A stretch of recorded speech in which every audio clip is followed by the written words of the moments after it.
produit par Binge Audio et Bourse de Commerce, Pinot Collection.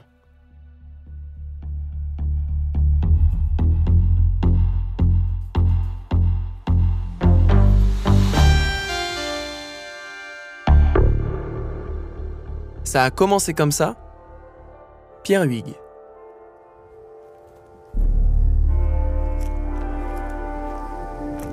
On vous a dit, trouver le compost, c'est là que ça se passe.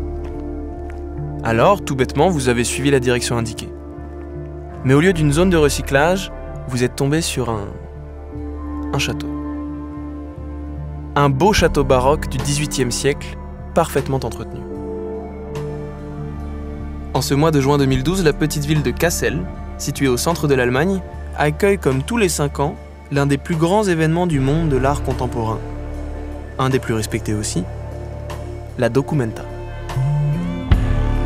Un cadre paisible, hors du temps, pour accueillir l'art le plus contemporain, les artistes parmi les plus reconnus et pointus. C'est l'œuvre de l'un d'eux que vous cherchez.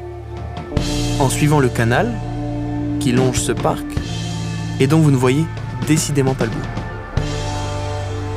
Mais il y a une chose qui ne trompe pas, c'est l'odeur de décomposition de matières organiques. Ça y est, vous êtes arrivés. Les installations de compost trônent au milieu d'une sorte de grand terrain vague. Parmi des monticules de terre surmontés de mauvaises herbes, vous apercevez une sorte de sculpture étrange. Un corps de femme, nu, en béton, en position alanguie, une jambe repliée chevauchant l'autre. Mais vous n'arrivez pas à voir la tête de cette femme, puisqu'elle est couverte de milliers d'abeilles. Vous les voyez là, qui s'agitent autour de cet essaim de fortune, à ciel ouvert, autour de cette tête vivante qui ne cesse de changer de forme et d'aspect.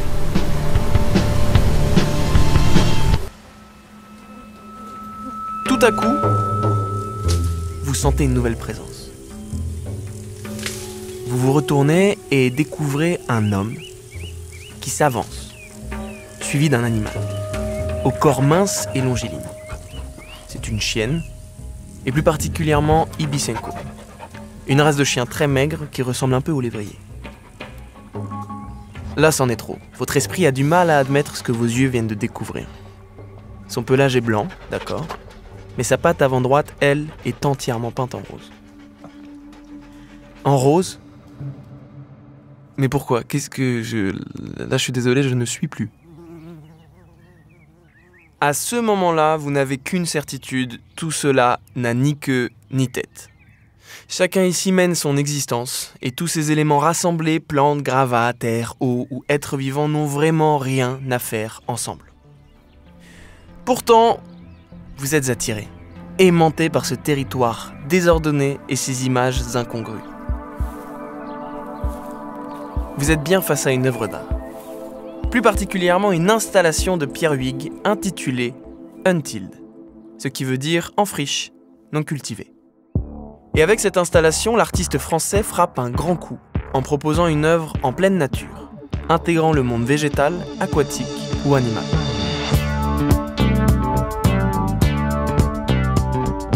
En fait, l'artiste associe deux univers qui ne s'étaient jamais vraiment rencontrés. L'art et le vivant. Pierre Huyghe est aujourd'hui reconnu comme un artiste majeur qui explose les frontières habituelles de l'art. Car avec ses œuvres, au final, c'est notre place dans le monde qu'il questionne. Quitte à faire tomber les humains de leur piédestal.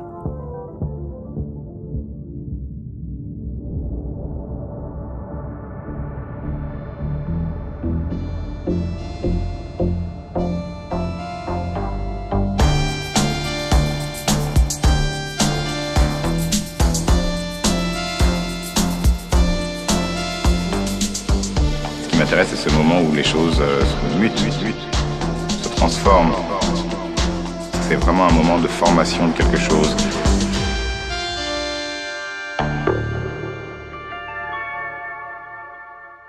Ça a commencé comme ça. Très tôt, Pierre Huyghe décide de tracer sa propre route. À 20 ans, au début des années 80, il choisit de passer le concours de l'École nationale des arts décoratifs. Mais rapidement, il quitte l'institution et fonde un collectif artistique qui balaient les règles de l'art pour fonder les siennes. Les frères Ripoulin.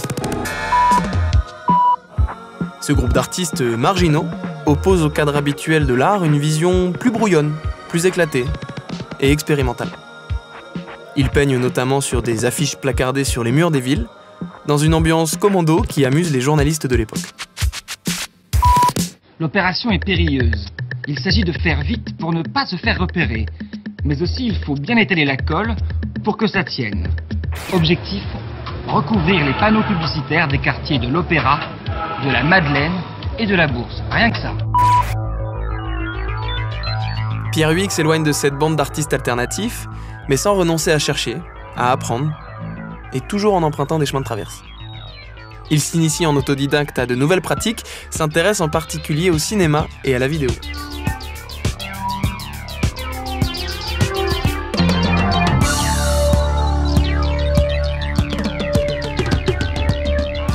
En 1985, il est subjugué par l'exposition du Centre Pompidou à Paris, Les Immatériaux. Elle annonçait tout bonnement la révolution technologique, mêlait science, technique et art, et déconstruisait ce qu'on pensait être les codes d'une exposition. Car cette question de l'exposition obsède déjà Pierre Huyck. Cantonner l'œuvre dans un lieu, dicter au spectateur le parcours qu'il doit emprunter, très peu pour lui. Qu'est-ce que c'est qu'une exposition? Est-ce que c'est une réunion entre plusieurs personnes? Et finalement, cette réunion, elle est dictée par un temps de visibilité qui a un début et qui a une fin. Est-ce que finalement, cette énergie passée dans ce cadre, dans ce format, puisque c'est un format, le temps d'une exposition, est-ce qu'il n'y a pas moyen d'envisager, d'étirer ce temps et de continuer à garder ces savoir-faire que de chacun de ces artistes, et de voir si ça peut pas s'opérer sur des champs qui soient pas forcément liés à ce type de cadre, mais de voir comment on peut prolonger cette collaboration ou cette rencontre, cette discussion à d'autres types d'applications. On peut dire qu'une maison est une exposition, comme faire un restaurant, c'est une exposition. Le principe de la collaboration entre artistes est au final une façon de casser les cadres. 3 ans plus tard, en 2002, il crée l'Expédition Scintillante, qui, dans un tout autre genre, défie elle aussi les cadres habituels d'une œuvre d'art. Pierre Huyck s'inspire d'un roman, Les aventures d'Arthur Gordon Pym, écrit par Edgar Allan Poe, qui racontait une odyssée vers l'Antarctique, mais présenté comme un voyage réel. Dans un premier temps, l'artiste propose une exposition en 3 actes. Dans la première salle, il présente un navire taillé dans la glace. Autour, un climat fictif, composé de neige, de pluie, de vent et de brouillard. Puis, le visiteur découvre dans une autre pièce 2 boîtes métalliques installées l'une au-dessus de l'autre, qui émettent des traînées de brume et des faisceaux colorés synchronisés avec les gymnopédies d'Erik Satie.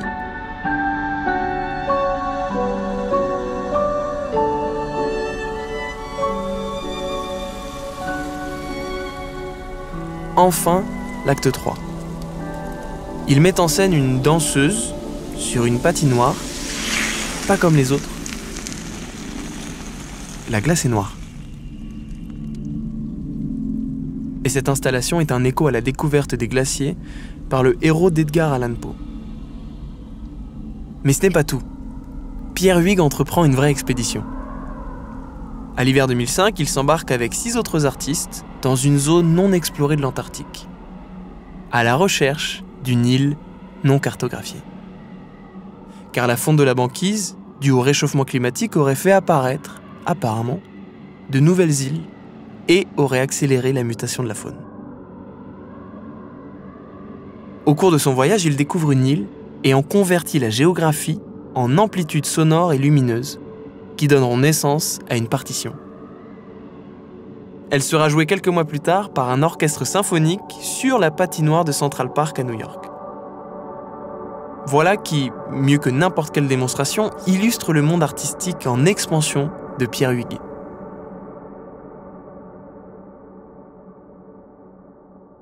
En 2009, il trouve un lieu abandonné, le Musée des Arts et Traditions Populaires, situé dans le Bois de Boulogne, près de Paris, et dans lequel il va pouvoir, encore une fois, étirer le temps.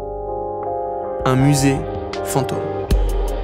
Pierre Huyck organise une action inédite dans ce bâtiment austère, typique des années 70. Elle s'y déroule 3 fois, et les jours ne sont pas choisis au hasard. Ce sera Halloween, la Saint-Valentin et le 1er mai. Des spectateurs sont conviés, libres d'aller et venir comme ils le veulent, au milieu de ces vitrines figées dans le temps.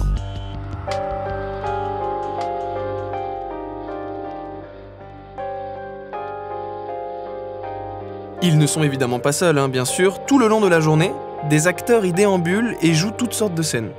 Certains comédiens rejouent des grandes scènes de l'histoire, comme le procès d'Action Directe. Vous savez, cette organisation terroriste qui avait multiplié les enlèvements et les attentats au début des années 80.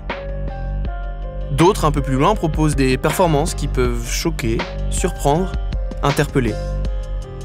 Des séances d'hypnose, des messes noires, ou même des étreintes amoureuses à plusieurs.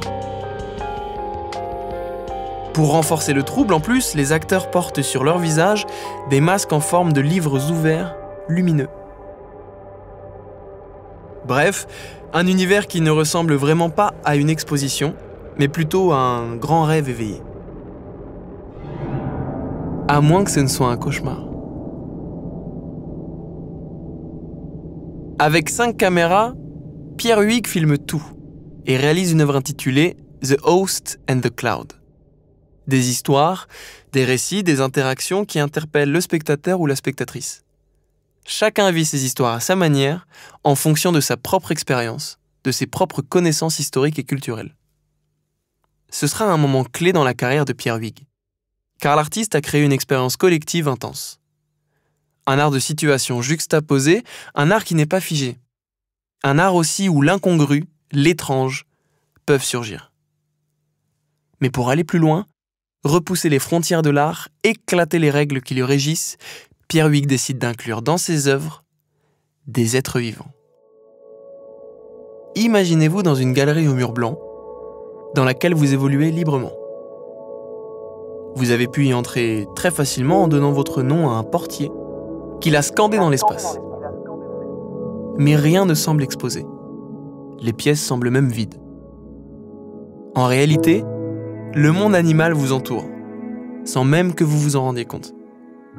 Des araignées circulent dans les coins des pièces et les angles du plafond. Au sol, 10 000 fourmis se déplacent, créant des sortes de lignes sur les itinéraires qui les mènent d'un nid à un autre. Cette œuvre composée de fourmis et d'araignées s'intitule Umwelt, ce qui signifie environnement en allemand.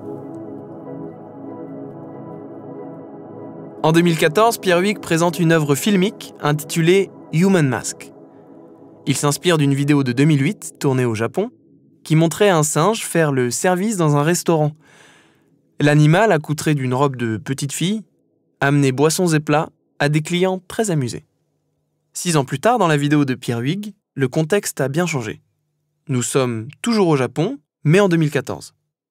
Un drone nous promène au-dessus de la zone inhabitée, autour de la centrale nucléaire de Fukushima.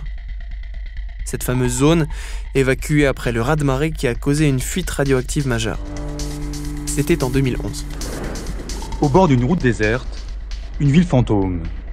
Isanohama, 5000 habitants avant le tsunami. Nous sommes à 30 km de la centrale nucléaire de Fukushima, dans la zone évacuée il y a 10 jours. Les travaux de déblaiement ont dû être arrêtés en raison de l'ordre d'évacuation.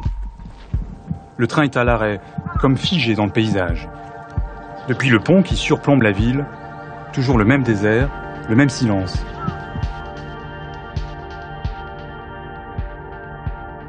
Dans cette zone désertée par tout être humain, la caméra pénètre dans un restaurant abandonné. À l'intérieur, on découvre petit à petit les caractéristiques d'un être qui ne ressemble à rien de connu. Il porte une perruque de cheveux noirs. Sur son visage, un masque de théâtre No, un des arts théâtraux les plus anciens au monde, qui consiste en un drame chanté et dansé, au mouvement lent et stylisé. Le masque est blanc, sans expression. Une robe de petite fille.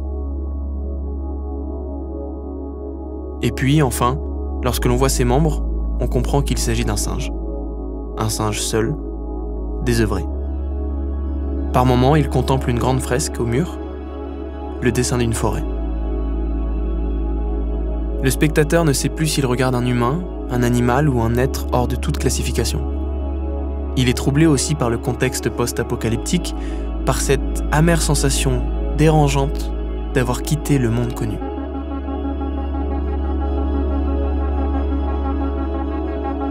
Un monde inconnu et un monde sans hommes, avouez qu'il y a de quoi être troublé. Comme à Cassel. Souvenez-vous lorsque vous regardiez ces objets, œuvres ou matériaux, et ces êtres vivants associés sur un même lieu, mais sans raison apparente. Et si cette chienne et sa patte rose que vous aviez croisées étaient le lien entre tous ces éléments disparates? En 2017, Pierre Huyghe poursuit de manière magistrale ses recherches autour de l'environnement. Il déniche une patinoire abandonnée, en banlieue de Munich, qui devient alors le cadre d'un lieu qui va évoluer, encore une fois, sans hommes et sans leur intervention. La patinoire est brisée, le sol défoncé, jusqu'à ressembler à un vaste territoire post-apocalyptique. Pierre Huyghe y a installé des ruches, mais aussi un aquarium hébergeant un mollusque à venin mortel, et a même inclus un incubateur contenant des cellules cancéreuses humaines dont on peut suivre l'évolution, leur vie ou leur mort. Encore une fois, Pierre Huyghe a conçu un écosystème qui laisse évoluer, grandir, s'affranchir de l'artiste et des spectateurs. L'œuvre est devenue totalement vivante. Elle existe hors de nous.